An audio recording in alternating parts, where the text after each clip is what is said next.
Hey, welcome back to Left 4 Dead Garage, where this is a video of a start of a project, a new project, not the dually, not the 55. This one, unfortunately, let me back up. This is an unfortunate project due to crappy people on Facebook Marketplace. Yeah, I really hate to have to do this video. Not that I don't want to do the work. That's not it. It's the fact of the matter, I guess, is how you could say. When you sell an item and list it as in good shape, but come to find out that all the signs point to the fact that you knew this thing was hurt before you listed it. Kind of like my good Muncie transmission that I bought last year as a spare that turned out to be worse than the one I had in my Impala. So this is by far worse than that. My buddy Larry, Competition Products, extension 455. Competition Products, your source for hardcore engine parts for street, strip, and oval track. Our free catalog is packed with hundreds of product lines from the best-known manufacturers in the performance industry. Lowest prices guaranteed. Free shipping and handling on all orders over $149 in the continental U.S. Need expert advice? Our knowledgeable staff is just a phone call away. Competition Products, race parts sold by racers since 1970. Finally locates a real solid El Camino.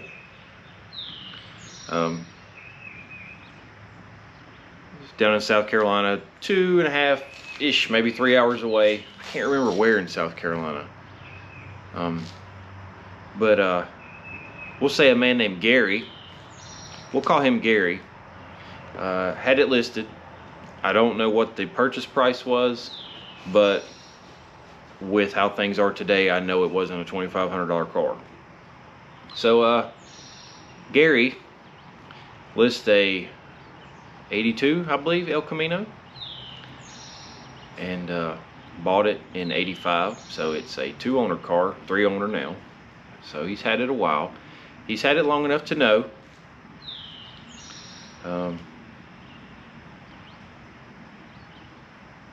So Larry gets the car home, or he drives it around down there, around the neighborhood, lets it run. No indication that anything's wrong. Zero. Matter of fact, when I went to look at the car, I thought there was nothing wrong with it because it takes so long for this to happen. So what we got here is pretty decent. 82, I believe. I might be wrong. El Camino. Okay. It's got decent interior. It's got the old small block Chevy. I believe it's a 3-speed transmission, like turbo 350 transmission. Gary loved the car enough to, you know, do some interior work. That's a new cowl hood. So, turns out that he was honest about the fact that it is a 383 because it has a, you can tell by the balancer. But Larry says he gets the car home, drives around the neighborhood, has it running in the shop, just tinkering, and realizes it's smoking like the car is on fire. He said it looks like the shop's on fire. You just see the smoke rolling out of the door. I'm like, well, that's odd. So I ride up, we start messing with it. It's smoking black and it's chilly that morning, so I have condensation, and you can see that it's running a little fat. So we've messed around with the idle mixture screws, got those dialed in. It had some vacuum leaks, some, you know, just some piddly things, no big deal. And I'm like, I don't know, man, I don't see nothing wrong with it. Well, fast forward, we finally jump in. I ran it around the neighborhood, still not seeing anything. So we jump in the car, run it up the main road near his house, go for a couple miles, turn around at a church, I open the door and look, and the passenger side exhaust is just steady getting it. Just steady getting it. Like a 2-stroke mix, 6 ounces to a gallon or something, you know. So Well, we get it back to the shop, and I'm looking and I'm looking and I'm looking. I don't really see anything. There's zero blow by. You could pull the oil cap out, nothing. But what did stand out to me was the fact that, you know, Gary, as we'll call him, never really done much for under the hood cleanliness. You know, you can tell that this motor's been in here a while. But what I did notice was the fact that those spark plugs down there stuck out like new shoes and dirty socks. You know what I mean? And the fact that that PCV valve is just brand hammer new. Well, it's steady smoking, steady smoking. I'm gonna try to get you in here. The more I look, now we had the plugs out. They are clean as a pin. I mean, you know, typical, you can tell they've been driven on. Look, the top of that header flange has got oil on it. And then if you look down here, there's oil on top of that starter, which turned out to be a mini starter. And that's another question I have. And below the header is wet, the head bolts, but yet no valve cover gasket leaking, nothing. So I took a wild guess here, and just I'm no automotive machinist by no means. I've helped in a machine shop, so I have very limited knowledge, but it's enough knowledge to kind of handy, right? So I threw my wild guess out there. Larry, who sells race car parts, probably knows every engine machine shop on this side of the country. You know, he kind of agreed with me, so he talked to the professionals, and this is what we've come up with. So since it has no blow by, no smoke on startup, but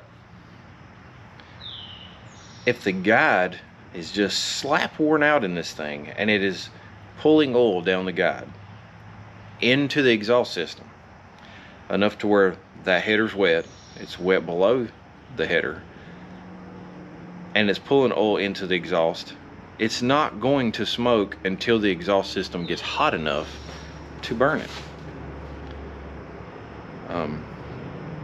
So it takes, either you got to get it hot. Like right now, I bet it will not smoke if I start it up right this second. And I'm going to try that. I'm going to find something sticky to.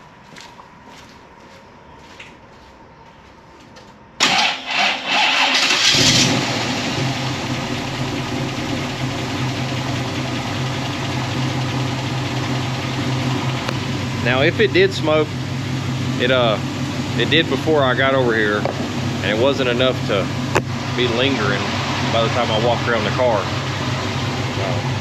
The car sounds pretty decent. But what I'm gonna do is I'm gonna let it run. I'm not gonna make you watch the whole thing, but I'm gonna show you what time it is now.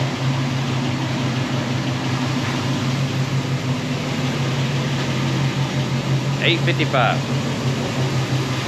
All right, I'm gonna jump in it, run it up the road. Actually, I'm just gonna let it run. Yeah, I think I'll let it run. And we'll see how long it takes before it's just steady smoking. But I'll get back to you.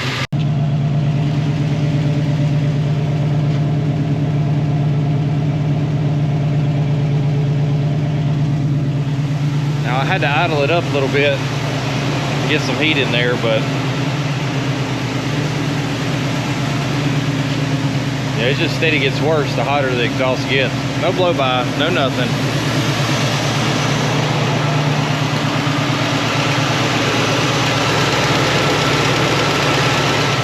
Nothing. The plugs will be clean when we pull them out. Won't be oil fouled, won't be none of that.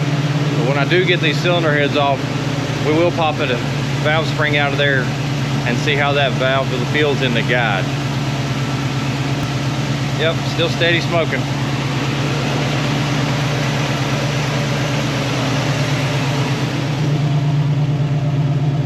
Let me walk in the building, maybe it's a little quieter. I got it jacked up. I sprayed everything down with purple power, and I'm gonna pressure wash everything I can get to. And I'm actually just gonna do it while it's running. Just and try to get it as clean as I can before the motor comes out. It's easier, it's less to clean when I do get it out. And once I get that done, then we'll go over the list of all the to-dos. So, all right, this thing's really getting with it now. I mean, it's been running for a while, and then I've run it up the road, but here's a good example of it.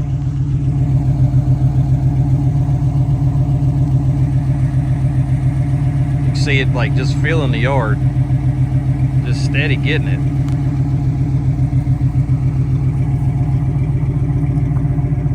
This side ain't doing it.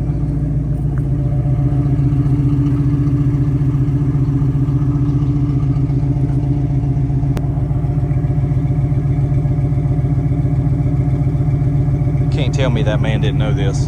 There's no way. Oh Lord, there's the problem right there. It's got a sticker on it.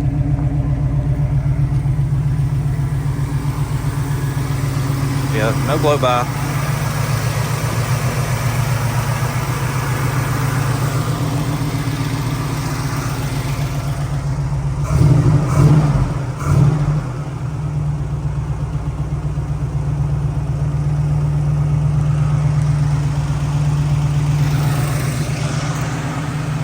Well, we'll get it fixed up, and we'll go eat some lunch, and then we'll go over what's in all these boxes.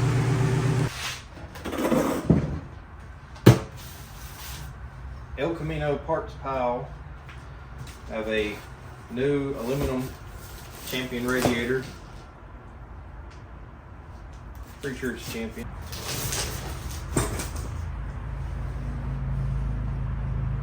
Anyway, I believe these are valve covers, gasket set, a better oil pan gasket than what comes in this set.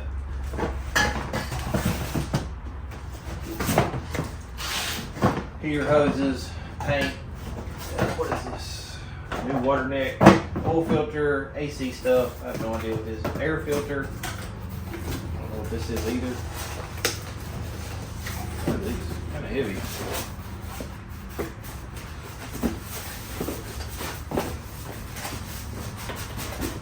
Oh, I'm gonna guess that's a distributor.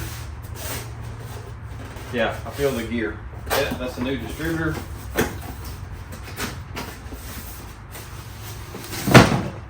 What is this? New water pump.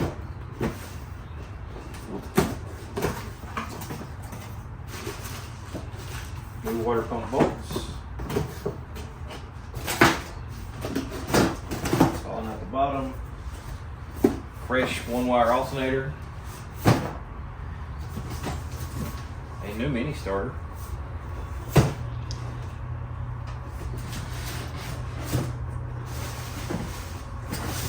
Brand new carburetor. I believe it is a quick fuel. Yep. Probably 650. Got some plug wires. Timing set. Timing cover. Plug wire loom. Sealant. I'm going to go ahead and put freeze plugs in this thing.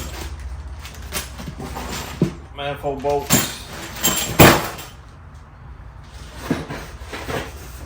New electric autometer gauges. I don't know what this is, it's heavy. Hose clamps. Cylinder head bolts with sealant already on them. So that's good. What are these? Valve cover studs and hold downs. New PCV valve. Fancy.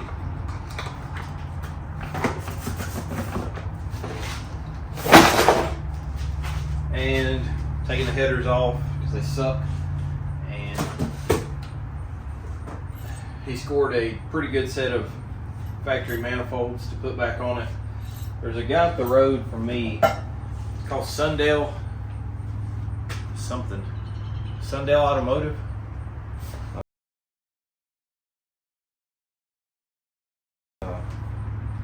They were actually on an episode of, what's that, Steve Monmonte, whatever. Dang, what episode? What episode of something? I can't remember. Junkyard History Show, something. Dang gummit, what is the name of that?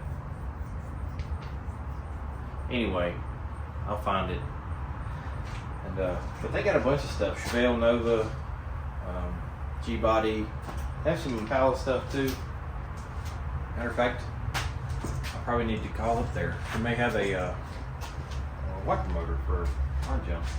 But yeah, that's what we got. Also, when I pulled the motor, I'm gonna do like input seal on the transmission. Probably just gonna pull the transmission and all, do output seal, check the view joints. I pressure washed everything earlier. Kind of already know that probably. But and then once I get the short block tore down, all of the cylinder heads, got a brand new set of cylinder heads. They're in a Suburban. They're a set of they're like open wheel modified stock replacement type heads. So brand new cylinder heads. I swear it was something else. But once I get the short block tore down, then I'm gonna pop a rod cap and a main cap off and just take a look at the bearings. As long as they look fantastic, then we'll leave it as is. Weren't planning on doing a cam change unless something looks funny.